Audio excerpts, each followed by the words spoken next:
بسم اللہ الرحمن الرحیم۔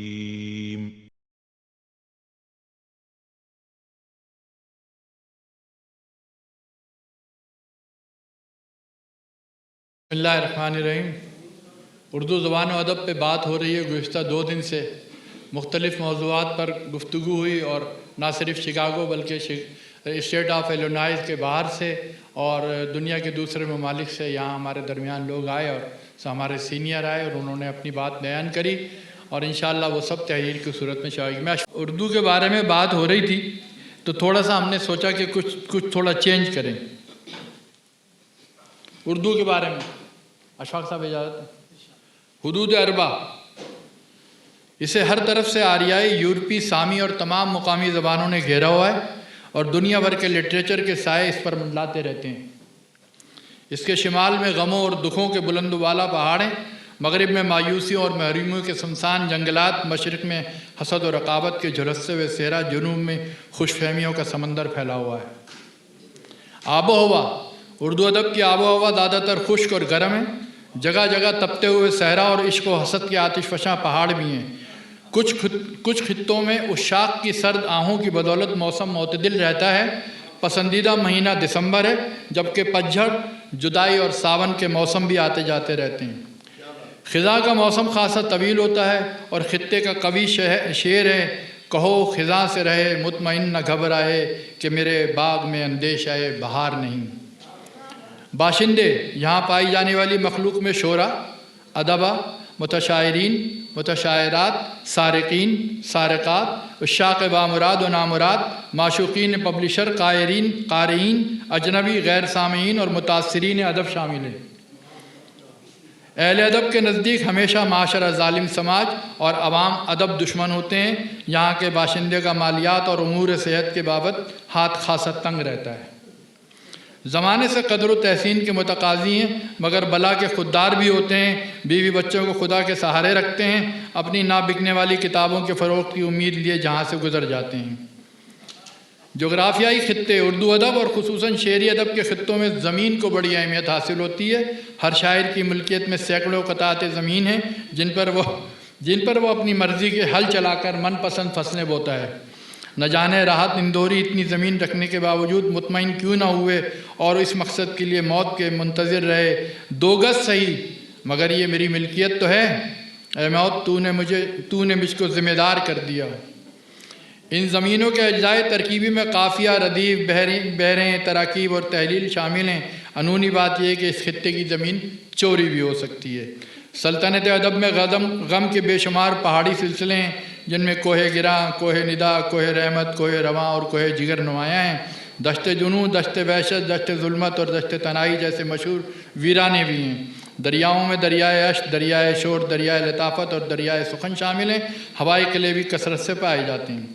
سمندر اور سمندری علاقے، ریاست ادب میں بڑے بڑے سمندر بحر بھی ہیں، جن میں بحر رمل، بحر حزج، مقبوض، بحر رمل، مسدس، مجنون، بحر رجز، مسمن سالم، بحر ہندی اور متدارک سالم وغیرہ بہت مشہور ہیں۔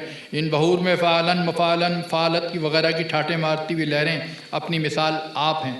ادب کے مشاق و غواص یہاں کی گہرائیوں سے گھونگے، سیپ، موتی، لال اور گوہر کثیر تعداد میں سمیٹتے رہتے ہیں، اور چشم فلک نے ان بحروں میں بہت سے مسافروں کے سفینے غرقاب ہوتے دیکھے ہیں۔ بدعنوان ملاؤں کی ریشہ دوانیوں کو بھی ثبات حاصل ہے، جو ساحل کے قریب کشتیاں ڈبونے کے خوگر بھی ہیں۔ ریاست ادب میں صدیوں سے بہت سی صنعتوں کی دھوم رہی ہے، اور اس صنعتی ترقی کے باعث اردو ادب کو 4 چاند لگ گئے ہیں، جن میں کئی چاند سر آسمان بھی ہیں۔ ہلکی صنعتوں میں صنعت تضاد، صنعت حسن تعلیل، صنعت لوح و نشر، سیاق الاعداد، اور بھاری صنعتوں میں مبالغے کی صنعت ہیں۔ اردو زبان کی یہی وہ تمام خصوصیات ہیں جس کی وجہ سے ہم سب یہاں جمع ہیں۔ دنیا خطے بھر کے لوگ جو ہے وہ آج عالمی اردو کانفرنس کے زیر بینر ہیں۔ میں اس بات کو آگے بڑھاتے ہوئے مظہر عالم صاحب سے گزارش کروں گا کہ وہ گفتگو کریں۔